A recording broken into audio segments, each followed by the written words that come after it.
নমস্কাৰ গ্ৰামাৰ একাডেমীৰ আন এটা ভিডিঅ' লৈ আমি সকলোকে স্বাগতম জানাইছোঁ।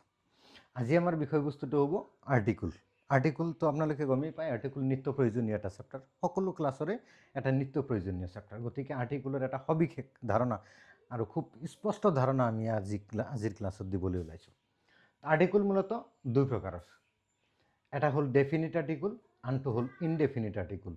ডেফিনিট আৰ্টিকল শব্দৰ অৰ্থ হ'ল নিৰ্দিষ্ট বা নিৰ্দেশক, আৰু ইনডেফিনিট আৰ্টিকলৰ অৰ্থটো হ'ল অনিৰ্দিষ্ট বা অনিৰ্দেশক।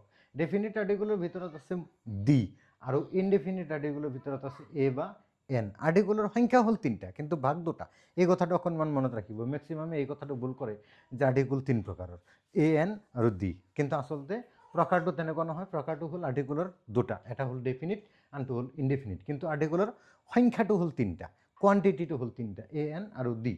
অৰ্থাৎ ডেফিনিটৰ ভিতৰত আছে দি আৰু ইনডেফিনিটৰ ভিতৰত আছে এ। এতিয়া এ এন দি এই তিনিটাই ক'ত কেনেকৈ ব্যৱহাৰ কৰা হয়, কিয় ব্যৱহাৰ কৰা হয়, তাৰ সবিশেষ এটা ধাৰণা আমি দিব ওলাইছোঁ। কিন্তু কথাটো হ'ল যে এই তিনিটাৰ বিষয়ে যদি আমি ক্লাছ কৰিব যাওঁ, কমপক্ষে ক্লাছটো 1 ঘণ্টামান হৈ যাব। গতিকে ইমান দীঘলীয়া ক্লাছৰ আমি কৰিব খোজা নাই। আজি আমি প্ৰথমে এ আৰু এনৰ এ টু জেড আলোচনা আমি আজি এই ক্লাছটোত কৰিম। নেক্সট ক্লাছত আমি ডিৰ এটা সবিশেষ ধাৰণা আপোনালোকক লৈ দিম। গতিকে আজি আমি এ আৰু এনৰ এটা স্পষ্টীকৰণ, এটা স্পষ্ট ধাৰণা আপোনালোকক দিব ওলাইছোঁ। প্ৰথমে এ আৰু এনৰ ব্যৱহাৰ চাওক। 1 নম্বৰত উল্লেখ কৰিছে কনচনেণ্টৰ আগত এ বা এন এ ব্যৱহাৰ কৰা হয়। কনচনেণ্টৰ আগত এ ব্যৱহাৰ কৰা হয়। এতিয়া কনচনেণ্ট কি এইটো আপোনালোকে গমেই পাইছে। ইতিমধ্যে আগৰ ক্লাছত আমি কনচনেণ্ট আৰু ভাৱেলৰ ওপৰত এটা ক্লাছ দিছোঁ। গতিকে আপোনালোকে যদি চোৱা নাই, কাইণ্ডলি আমাৰ পেজত যাই পেলাই আপোনালোকে সেই ক্লাছটো চাব পাৰে। আমি আজিৰ ক্লাছটোতো কনচনেণ্টেৰ এটা শ্লাইড ধাৰণা আপোনালোকক দিছোঁ। কনচনেণ্টৰ সংখ্যা হ'ল মুঠ 19টা, অৰ্থাৎ আপোনাৰ ভাৱেলৰ সংখ্যা হ'ল 5টা, ছেমিভৱেল 2টা 7টা, আৰু কনচনেণ্টৰ সংখ্যা হ'ল 19টা। তো এই কনচনেণ্ট যি 19টাৰ কথা উল্লেখ কৰিছে, এই কনচনেণ্ট যদি থাকে তেন্তে এই কনচনেণ্টৰ আগত নৰ্মেলি এ ব্যৱহাৰ কৰা হ'ব। এতিয়া প্ৰশ্নটো হ'ব, আমি উদাহৰণস্বৰূপে ইয়াত এটা বাক্য উল্লেখ কৰিছোঁ, আপোনালোকে দেখা পাইছে যে আই ইট এ মেংগো। এতিয়া প্ৰশ্নটো হ'ব পাৰে যে আমাৰ এই বাক্যটোত উল্লেখ কৰা কেইবাটাও কনচনেণ্ট উল্লেখ আছে, তে আমি কোন কনচনেণ্টৰ ওপৰত নিৰ্ভৰ কৰি ইয়াত এ বা এন ব্যৱহাৰ কৰিম? নৰ্মেলি কনচনেণ্টৰ আগত এ ব্যৱহাৰ কৰে, তেন্তে কোন কনচনেণ্টৰ ওপৰত নিৰ্ভৰ কৰি এ ব্যৱহাৰ কৰিম? ইয়াত এমও এটা কনচনেণ্ট, এন কনচনেণ্ট, জি কনচনেণ্ট, ইয়াত এটা টি কনচনেণ্ট। গতিকে কনচনেণ্টৰ সংখ্যা বহুতকেইটা।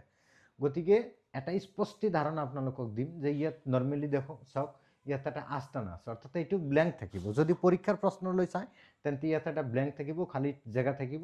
অৰ্থাৎ খালী জেগাৰ পিছত, অৰ্থাৎ যি জেগাত আপুনি এ বা এন ব্যৱহাৰ কৰিব, ঠিক তাৰ পিছত থকা শব্দটোৰ প্ৰথম আখৰ, অৰ্থাৎ এৰ য'ত আমি ব্যৱহাৰ কৰিছোঁ তাৰ পিছত থকা শব্দটো কি? মেংগো।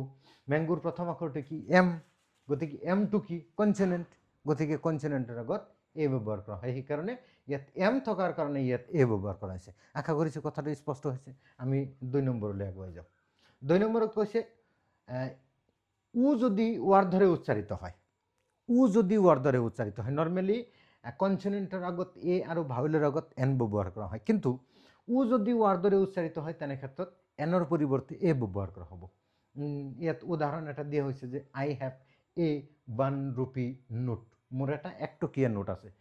ইয়াত লক্ষ্য কৰক যে এৰ পিছত যি শব্দটো ব্যৱহাৰ কৰা হৈছে, যদিও উ দি ষ্টাৰ্ট হৈছে, আমি জানো উ এটা ভাৱেল, ভাৱেলৰ আগত এন ব্যৱহাৰ কৰা হয়, কিন্তু এই উ দি যি শব্দটো গঠন কৰা হৈছে, সেই শব্দটোৰ উচ্চাৰণ কৰোঁতে প্ৰথমে ওৱা আহে। ওৱান কোৱাৰ লগে লগে প্ৰথমে আমি ওৱা কৈহে তাৰপিছত ওৱানলৈ যাব লাগিব।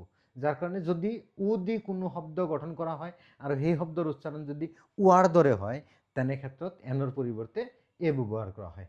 যেনে এনেহেন যিমান বাক্য আপোনালোকে পাব, Ram is a 1 eyed man, তেনেহেন বাক্য, চবকেইটা বাক্যৰ ক্ষেত্ৰতে আপোনালোকে এই কথাটো বুজি ল'ব যে যদি উ দি কোনো শব্দ উচ্চাৰিত হৈছে আৰু সেই শব্দৰ উচ্চাৰণটো যদি ওৱাৰ দৰে হৈছে, তেনে ক্ষেত্ৰত এনৰ পৰিৱৰ্তে এ ব্যৱহাৰ কৰা হ'ব, তাত কিন্তু এন ব্যৱহাৰ নহয়। আমি 3 নম্বৰলৈ আগুৱাই যাওঁ।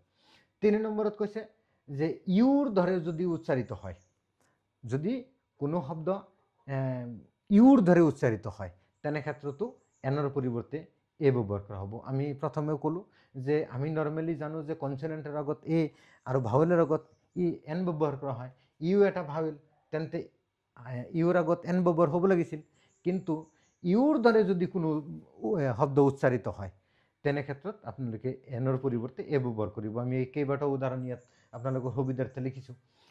ইউনিভাৰ্চিটি, এতিয়া চাওক ইউনিভাৰ্চিটিৰ প্ৰথম শব্দ যদিও ইউ, আমি জানো ইউৰ আগত এ ব্যৱহাৰ কৰা হয় যিহেতু ইউ এটা ভাৱেল, তথাপি ইয়াত উচ্চাৰণটো ইউৰ দৰে হৈছে ইউনিভাৰ্চিটি, সেইকাৰণে ইয়াত এনৰ পৰিৱৰ্তে এ ব্যৱহাৰ কৰা হৈছে। তাৰপিছত এটা শব্দ ব্যৱহাৰ কৰা হৈছে ইউনিয়ন, ইয়াতো ইউৰ দৰে উচ্চাৰিত হৈছে। আৰু লাষ্ট ব্যৱহাৰ কৰা হৈছে কি ইউৰোপিয়ান, ইউৰোপিয়ান অৰ্থাৎ ইয়াতো ইউৰ দৰে উচ্চাৰিত হৈছে, সেইকাৰণে ইউৰোপিয়ানৰ আগত এ ব্যৱহাৰ কৰা হৈছে।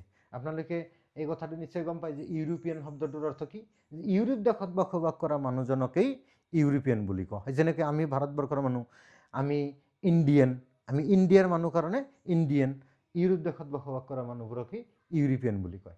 তাৰপিছত আমি সূত্ৰ নম্বৰ 4লৈ আগবাঢ়োঁ।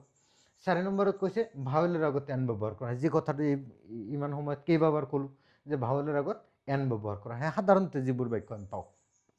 ইয়াত উদাহৰণ এটা ৰাখিছোঁ, she ate an olive, she ate তাই খাইছিল এন অলিভ এটা জলপাই, অৰ্থাৎ ইয়াত লক্ষ্য কৰক অলিভৰ প্ৰথম আখৰটো কি উ এটা ভাৱেল, ভাৱেলৰ আগত এন ব্যৱহাৰ কৰা হৈছে। এতিয়া এটা প্ৰশ্ন আপোনালোকৰ মনত উদয় হ'ব পাৰে যে ইয়াৰ আগত যি বাক্যটো আমি দেখা পালোঁ, যে অলপ আগতে ক'লোঁ যে ইয়াত যদিও ওৱান আছে, উ দি বাক্য গঠন কৰা হৈছে, ইয়াৰ আগত এন ব্যৱহাৰ হোৱা নাই, ইয়াত উ দি বাক্য গঠন হৈছে, এই শব্দ গঠন হৈছে, তথাপি ইয়াত এন ব্যৱহাৰ হ'ল। এই কথাটো আমি আগতো ক'লোঁ, আমি একবাৰ ৰিপিট কৰিছোঁ যে যদি উ দি শব্দ গঠন হয় আৰু সেই শব্দৰ উচ্চাৰণ যদি ওৱাৰ দৰে হয় তেনে ক্ষেত্ৰত এ ব্যৱহাৰ কৰা হয়, বাকী চব ক্ষেত্ৰতেই এন ব্যৱহাৰ কৰা হ'ব, যিহেতু উটো এটা ভাৱেল। আশা কৰি এই কথাটো আপোনালোকৰ স্পষ্ট হৈছে। তাৰপিছত আহক সূত্ৰ নম্বৰ 5লৈ।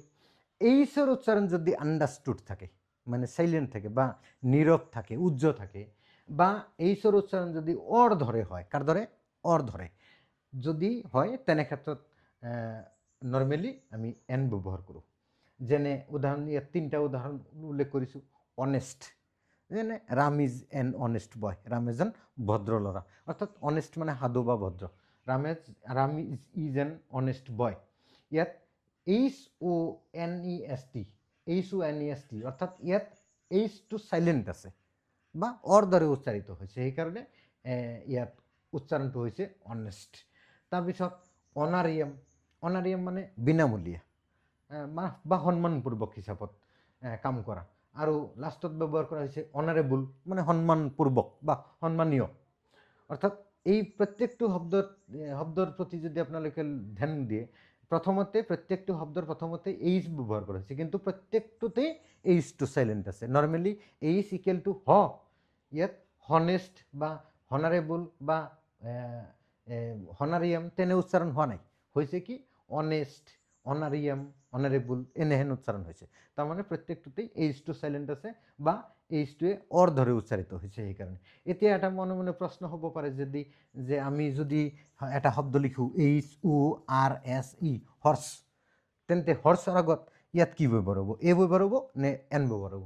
যিহেতু ইয়াত দেখা গ'ল যে অনেষ্টৰ প্ৰথমতে HO আছিল, ইয়াতো HO আছে, তেন্তে ইয়াত যিহেতু এন ব্যৱহাৰ হৈছে, তেন্তে ইয়াত কি বহিব?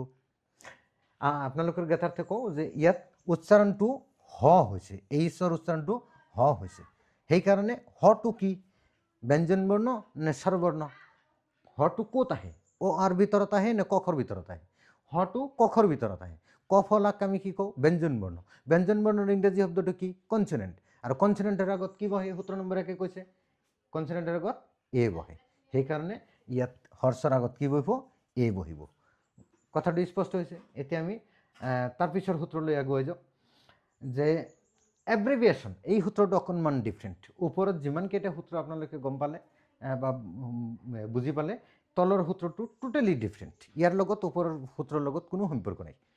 যে এব্ৰিভিয়েশ্যন অৰ্থাৎ সংক্ষিপ্ত ৰূপ যিবোৰ কয়, এব্ৰিভিয়েশ্যন মানে সংক্ষিপ্ত ৰূপ। সংক্ষিপ্ত ৰূপ বুলি কোৱাৰ লগে লগে আপোনালোকে এটা স্পষ্ট ধাৰণা আমি দিওঁ যে এব্ৰিভিয়েশ্যন কোনবোৰক কয়। যেনে ধৰক মানে এটা আখৰে এটা শব্দ বুজায়, যেনে বিজেপি। বিজেপি মিনছ ভাৰতীয় জনতা পাৰ্টি, বা NCP নেশ্যনেল কংগ্ৰেছ পাৰ্টি, বা AIUDF, all India United nations Democratic all India United Democratic front বা AGP কওঁ, অসম গণ পৰিষদ, যিমান এনেহেন আছে, CPM-ৰ কথা কওঁ, কমিউনিষ্ট পাৰ্টি অফ মাৰ্ক্সবাদী, অৰ্থাৎ যি এটা আখৰে এটা শব্দ বুজায় তেনেহেনবোৰ। ইয়াত আমি উদাহৰণস্বৰূপে দুটা শব্দ লিখিছোঁ, এটা হ'ল BA, এটা হ'ল MA, অৰ্থাৎ BA means bachelor of arts, MA means master of arts, বা BHC বেচিলৰ অফ ছায়েন্স, বা MSc মাষ্টাৰ অফ ছায়েন্স, এনেহেন বহুত শব্দ আছে, অগণন শব্দ আছে। গতিকে এই যিবোৰ শ্বৰ্ট ফৰ্ম যাক কোৱা হয় তাকেই ইংৰাজী গ্ৰামাৰ ভাষাত এব্ৰিভিয়েশ্যন বুলি কোৱা হয়। অৰ্থাৎ এই এব্ৰিভিয়েশ্যনৰ ক্ষেত্ৰত ইয়াৰ চাউণ্ডছৰ ওপৰত নিৰ্ভৰ কৰিহে A বা N ব্যৱহাৰ কৰা হ'ব। ইমান সময়ত আমি এষাৰ কথা গম পাইছিলোঁ যে য'ত আমাৰ A বা N ব্যৱহাৰ কৰা হ'ব তাৰ পিছত থকা শব্দটো আখৰটো যদি এটা কনচনেণ্ট থাকে তেন্তে A ব্যৱহাৰ হয়, আৰু ভাৱেল থাকিলে N ব্যৱহাৰ কৰা হয়। কিন্তু এই সূত্ৰটো অকণমান ভিন্ন। সেয়া হ'ল যে ইয়াৰ পিছত থকা আখৰটোৰ চাউণ্ডছে কি কৈছে। চাউণ্ডছটো যদি স্বৰবৰ্ণ হৈছে তেন্তে N ব্যৱহাৰ কৰা হ'ব, যদি ব্যঞ্জন বৰ্ণ হৈছে তেন্তে A ব্যৱহাৰ কৰা হ'ব, চাউণ্ডছৰ ওপৰত নিৰ্ভৰ কৰি। আমি উদাহৰণস্বৰূপে চাওঁ যে হি ইজ ডেছ BA। এতিয়া প্ৰথমে ডেছৰ পিছত কি আছে? B। বিটো যদি আমি অসমীয়াত লিখোঁ তেন্তে ইয়াত ইয়াত এটা আখৰে আছে, আখৰটো কি? ব। বটো ক'ত আহে? অফলত আহে নে কফলত আহে? নিশ্চয়কৈ কফলত আহে। কখৰ ভিতৰত আহিব ব। গতিকে কফলাক কি বুলি কয়? কনচনেণ্ট বুলি কয়, ব্যঞ্জন বৰ্ণ বুলি কয়। গতিকে কনচনেণ্টৰ আগত কি বহে? সূত্ৰ নম্বৰ 1 কৈছে কনচনেণ্টৰ আগত A বহে, সেইকাৰণে ইয়াত A বহিব। এতিয়া 2 নম্বৰ উদাহৰণলৈ যাওঁ। ইয়াত হি ইজ ডেছ MA। এতিয়া চাওঁ খালী ঠাইৰ পিছত থকা প্ৰথম আখৰটো কি? M। অৰ্থাৎ এমটো যদি আমি অসমীয়াত লিখোঁ তেন্তে প্ৰথমে কি আহিছে? A। এটো ক'ত আহে? অফলত আহে নে কফলত আহে? অফলত আহে। হস্ৰ ই দীৰ্ঘ ইয়াত আছে A। গতিকে ইয়াক অফলক কি কয়? স্বৰবৰ্ণ বুলি কয়। গতিকে স্বৰবৰ্ণৰ ইংৰাজী শব্দ কি? ভাৱেল। গতিকে ভাৱেলৰ আগত কি ব্যৱহাৰ হয়? ইয়াত সূত্ৰই কৈছে, সূত্ৰ নম্বৰ 4লৈ যদি ধ্যান দিওঁ ভাৱেলৰ আগত N বহে, গতিকে ইয়াত কি বহিব? N বহিব। এতিয়া এই বাক্যটোলৈ ধ্যান দিয়ক, this is dash RCC building. এতিয়া ইয়াত লক্ষ্য কৰক খালী ঠাইৰ পিছত থকা আখৰটো কি? R। আৰটো যদি আমি অসমীয়াত লিখোঁ প্ৰথমে আমাৰ কি আখৰ আহিছে? আ আহিছে। আটো অফলত আছে। অফলক ব্যঞ্জন বৰ্ণ বুলি স্বৰবৰ্ণ বুলি ক'ব। স্বৰবৰ্ণৰ ইংৰাজী শব্দটো কি? ভাৱেল। ভাৱেলৰ আগত কি বহে? N বহে। আশা কৰিছোঁ আজিৰ ক্লাছটো আপোনালোকৰ চবৰে বুজত আহিছে। এতিয়া আজিৰ ক্লাছটোৰ একেবাৰে সদৌ শেষত আপোনালোকলৈ এটা প্ৰশ্ন আমি এৰিছোঁ। এই প্ৰশ্নটো আশা কৰোঁ আপোনালোকে চবেই কমেণ্ট বক্সত আমাক কমেণ্ট কৰি জনাব যে এই ক্লাছটোত কিমান দূৰ আপোনালোকে বুজিব পাৰিলে। তাৰ কাৰণে আপোনালোকলৈ এটা প্ৰশ্ন আমি এৰিলোঁ। চবেই কথাটো এনচাৰটো কমেণ্ট বক্সত আপোনালোকে কমেণ্ট কৰি জনাব। প্ৰশ্নটো হ'ল ৰমেন এইচ ডেছ MHC। ইয়াৰ উত্তৰটো কি হ'ব পাৰে আপোনালোকে কমেণ্ট বক্সত জনাব। আজিৰ ক্লাছটোত যদি কাৰোবাৰ কোনো ডাউট আছে সেই বিষয়ে আপোনালোকে কমেণ্ট বক্সত কমেণ্ট কৰি জনাবলৈ নাপাহৰিব। লগতে আমাৰ ক্লাছ কেনেহেন লাগে তাৰ বিষয়ে আপোনালোকে মতামতটো দাঙি ধৰিবলৈ আমি আহ্বান জনাইছোঁ। আজিৰ ক্লাছটোত এইখিনিতেই শেষ কৰিছোঁ। অহা ক্লাছত পুনৰ লগ পোৱাৰ প্ৰতিশ্ৰুতিৰে শেষ কৰিছোঁ। নমস্কাৰ।